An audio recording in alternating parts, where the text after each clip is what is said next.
3, 2, 1, drop it.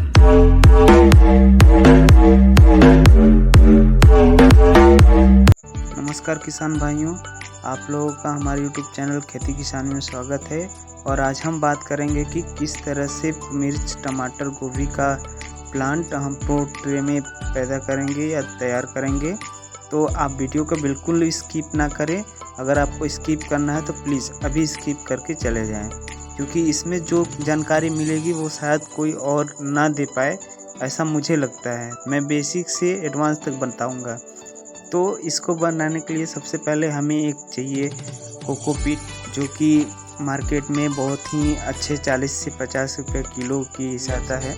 उसको ला के तोड़ के इस तरह से बाल्टी में और किसी भी चीज़ में, क्योंकि जो 2-2.5 किलो का होगा वो काफ़ी पानी में डालने के बाद फूल जाता है और फूलने के बाद काफ़ी ज़्यादा हो जाता है। तो इस तरह से उसको पानी से हम पूरे बाल्टी को या जिस भी बर्तन में आप भिगो रहे हैं उसको हम क्या करेंगे, कुछ टाइम तक इससे पानी डाल के फिर रख देंगे साइड में। रखने के बाद क्या होता है कि पानी से ये कोकोपीट धीरे धीरे अच्छे से फूल जाता है। फूलने के बाद आप देखेंगे कि ये अगर आप छोटे से बाल्टी में रखेंगे तो ये क्या होगा, कोकोपीट जब फूलता है तो बाहर निकल जाता है। जैसा कि आप देख रहे हैं, ऐसे ही थोड़ा थोड़ा करके ही आप बाल्टी या इसमें रखें कि आपका कोकोपीट नुकसान ना हो और आपके उपयोग में आ जाए। जब हमारा भिगोया हुआ कोकोपीट तैयार हो जाता है, 10 से 15 मिनट में ये तैयार हो जाता है, तो इसको हम किसी भी ऐसे जगह पे जहाँ पे हल्का फुल्का धूप हो, वहाँ पे इस तरह से छान कर क्या करेंगे, इसको पानी से अलग कर लेंगे और कोई भी प्लास्टिक की बोरी हो या किसी भी चीज़ को बिछा कर उसके ऊपर इस तरह से हम जल्दी जल्दी छान लेंगे और अच्छे से पानी उसका निकाल देंगे। पानी निकालने के बाद जब हमारा पूरा तरह से पूरी कोकोपीट को हम निकाल के इस तरह से रख लेंगे। रखने के बाद और भी जितने हैं तो पानी उसमें एकदम बिल्कुल ना रहे, अच्छे से सूख जाए। फिर उसके बाद इसको हम 10 मिनट के लिए इस तरह से थोड़ा उसको फैला देंगे, ताकि उसमें बहुत ज़्यादा नमी ना हो और बहुत ज़्यादा सूखा भी ना हो। तो मीडियम टाइप में हम क्या करेंगे, कोकोपीट को रखेंगे। कोकोपीट सुखाने के बाद हम देखेंगे कि उसमें नमी कितना रह गया। अगर ना ही ज़्यादा गीला हो और ना ही ज़्यादा सूखा हो तो हम ऐसे कोकोपीट को एकदम उत्तम मानते हैं। प्रो ट्रे में किसी भी प्लांट की जर्मिनेशन के लिए उसमें नमी प्रॉपर उसी टाइप में रहता है जिस टाइप में हम बता रहे हैं, कि ना ही ज़्यादा सूखा हो और ना ही ज़्यादा उसमें पानी की मात्रा हो। तो दोस्तों 10 मिनट 15 मिनट जैसा आपके यहाँ सुविधा हो उस तरह से इसको सुखाने के बाद हम इसको क्या करेंगे, इकट्ठा एक जगह पे इसको इकट्ठा कर देंगे। जैसा कि आप वीडियो में देख रहे हैं कि हम इस कोकोपीट को एक जगह इकट्ठा कर रहे हैं। इकट्ठा करने के बाद फिर हम देखेंगे कि इसमें और क्या क्या कर सकते हैं। तो आप एक बात का ध्यान रखें कि इसमें बिल्कुल भी ऐसा ना हो कि आप पूरी तरह से सुखा लें। इसमें नमी का रहना बहुत ही ज़रूरी है, नहीं तो आपका जर्मिनेशन जो है वो अच्छे से नहीं हो पाएगा। तो इसमें कैसा होता है, किसान लोग बोलते हैं कि ये काम नहीं किया, वो नहीं काम किया। तो दोस्त इसके बाद क्या करते हैं कि हम कोकोपीट में 2 या 3 चीज़ें और मिलाते हैं, जिसमें क्या हो गया कि हम या तो गोबर की बहुत सड़ी हुई यानी कि अच्छी खाद ले लेंगे। जैसा आप देख रहे हैं ये खाद मिला सकते हैं। इसकी जगह अगर आपके पास खाद नहीं है तो बायो फर्टिलाइज़र आपकी वर्मी कंपोस्ट के नाम से भी आती है, आपको मिलती होगी। तो मान के चलिए जितना कोकोपीट है उतने के बराबर हम वर्मी कंपोस्ट इसमें मिला लेंगे।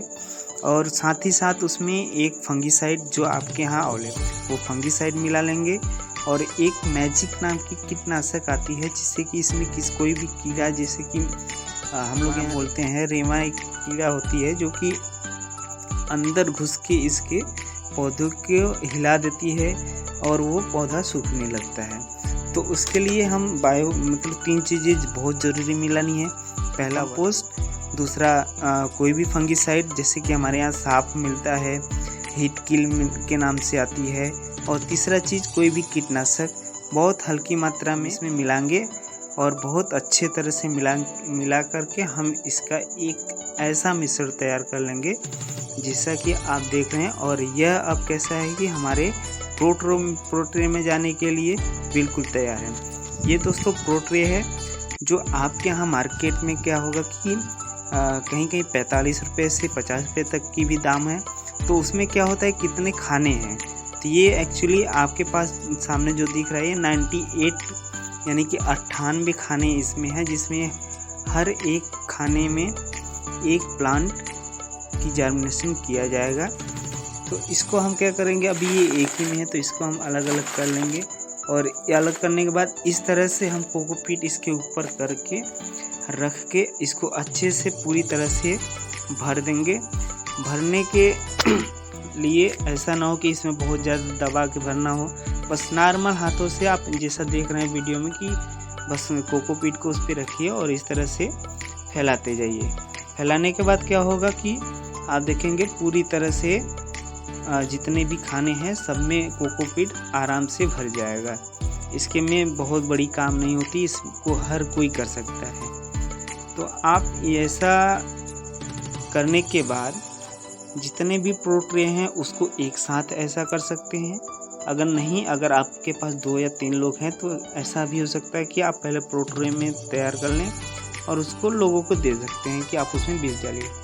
प्रो ट्रे में इस तरह से डालने के बाद जैसा आप देख रहे हैं कि इसमें उंगली से उसमें होल कर रहे हैं। तो होल यहाँ पे सबसे इम्पोर्टेंट बात है ये है कि आपको होल इतना ज़्यादा गहरा भी नहीं करना है और ना ही इतना कम करना है कि बीज ऊपर ही रह जाए या तो बीज एकदम अंदर चला जाए। तो आपको एक अनुमान से इतना जितना इस प्रो ट्रे की हाइट होती है उसके आधा यानी कि आपके उंगली के जो फर्स्ट निशान है उतना आपको इसमें होल करना है। ज़्यादा ऊपर कर देंगे तो पानी इसमें से बहुत जल्दी सूखता है, तो जब पानी सूखेगा तो आपका पौधा क्या हो जाएगा, सूख जाएगा।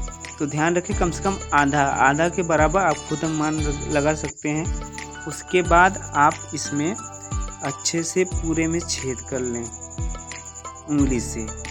कुछ लोग बोलते हैं उसके ऊपर ही प्रो ट्रे रख के दबा देते हैं, लेकिन उसमें से बहुत ही हल्का सा गहराई होती है जिससे बहुत ही जल्दी हमारा पानी सूख जाता है। देखिए दोस्तों, जैसा कि हमने पूरी प्रो ट्रे में ये कोकोपीट डालकर तैयार कर लिया है। अभी इसमें बीज डालने के लिए प्रो ट्रे हमारा तैयार है। अब जब ये तैयार हो गया है तो हम पहले सीड का चुनाव करेंगे। तो आपकी एरिया के हिसाब से अलग अलग प्रकार के सीड जो होते हैं कि उगाए जाते हैं। तो ऐसा मैं नहीं कह सकता कि हाँ आपको यहीं उगाना है। और आप देखेंगे कि सीड पहले से ही मतलब कि उसको यानी कि बीज को उपचारित किया रहता है, जो कंपनी ही प्रोवाइड करती है उसको उपचारित करके। यदि आप घर के बीज लिए हैं तो उसको भी उपचारित कर सकते हैं किसी भी फंगिसाइड से।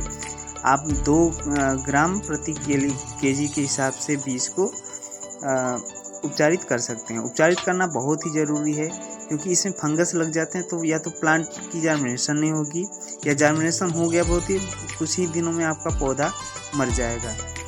इस तरह से देखिए हर एक खाने में एक एक बीज हम अपना टाइम दे के अच्छे से कर लेते हैं। जब हम बीज डाल लेते हैं तो बीज को ऐसा ध्यान रहे कि 2-2 बीज भी आप डाल सकते हैं, लेकिन अच्छा अगर बीज का या पौधे का विकास देखना तो आप एक बीज अगर डालेंगे तो वो बेटर होगा, नहीं तो 2 बीज भी बेटर होता है, जैसा आपको सुविधा समझ में आए।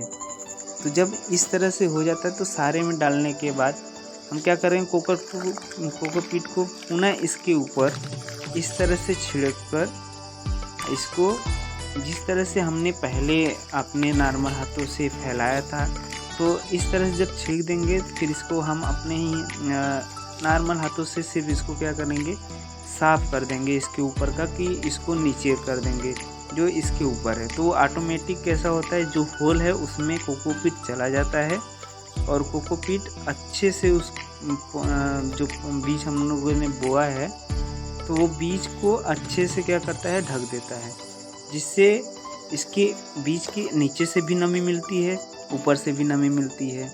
दोस्तों, मिर्च की अगर आप बीज डाल रहे हैं तो बीज डालने पे क्या होता है कि उसका जो बाहरी खोल होता है बीज की वो थोड़ा कठोर होता है, तो वो उसके इसलिए मिर्च के जर्मिनेशन में आप देखेंगे कि 7 से 8 दिन भी लग जाता है, जबकि अगर आप गोभी का अगर बीज डालते हैं तो मैक्सिमम 3 से 4 दिन में ही जर्मिनेशन हो जाती है। दोस्तों, इस तरह से इसको करने के बाद हम इसको कहीं पे भी घर में छांव में रख देंगे जब तक कि जर्मिनेशन स्टार्ट नहीं होता, और बीच बीच में हम ये देखते रहेंगे कि यदि नमी सूख जाती है तो उसमें हम पुनः का छिड़काव कर देंगे, क्योंकि नमी सूख जाने से जर्मिनेशन नहीं अच्छा होती है। और जो आप देख रहे हैं स्क्रीन पे, मेरा पौधा इतना अच्छा जर्मिनेट हुआ है जो आपके सामने है। और जैसे इतना छोटा जर्मिनेट हो, इसको हम धूप में कुछ टाइम के लिए रखेंगे, फिर छांव में, फिर कुछ टाइम के लिए धूप में। यदि आपके पास सुविधा है तो एक ही जो अच्छे से ग्रीन हाउस टाइप का बना लीजिए, उसमें क्या होता है उसी में रख देंगे तो आपको इधर उधर नहीं करना पड़ेगा। और जब पूरी तरह से ये थोड़ा सा कड़ा हो जाए, यानी कि जो पौधा मेरा टाइट हो जाए, तब हम क्या करते हैं इसको प्रॉपर, और हाँ, हर प्रतिदिन आपको सुबह और शाम इस पर पानी का छिड़काव करते रहना पड़ेगा। और हर दूसरे या तीसरे दिन पे या 4 दिन पे जैसा ही आपको समझ में आया कि इस पर फंगस लग रहा है तो आपको यहाँ पे कोई भी फंगीसाइड उपयोग करना पड़ेगा, जिससे कि हमारे पौधे में किसी भी प्रकार का फंगस अटैक ना हो। क्योंकि जहाँ पे देखिए, जहाँ पे जाहिर सी बात है ज़्यादा पानी होती है वहाँ पे फंगस लगते ही हैं। और 10 से 15 दिन का पौधा जब हो जाए, एक एक उंगली यानी कि 2 इंच के बराबर हो जाए, तो उस पर पहला छिड़काव करते हैं हम NPK 19-19 का। और ऐसे ही 20 दिन पे इस करते रहेंगे तो 2 बार करने में आपका पौधा पूरी तरह से अच्छा से तैयार हो जाएगा। जैसा कि हम आपको दिखा रहे हैं हमारा फाइनल पौधा, जो कि 1 महीने बाद का है। तो यदि आपको अच्छी लगी हो तो सब्सक्राइब और वीडियो को लाइक और बेल आइकन को दबा लें। धन्यवाद किसान भाइयों। हम वीडियो में ज़रूर आपके लिए कुछ ऐसा चीज़ लाएंगे जो कि आपको बहुत ही उपयोगी साबित हो। धन्यवाद।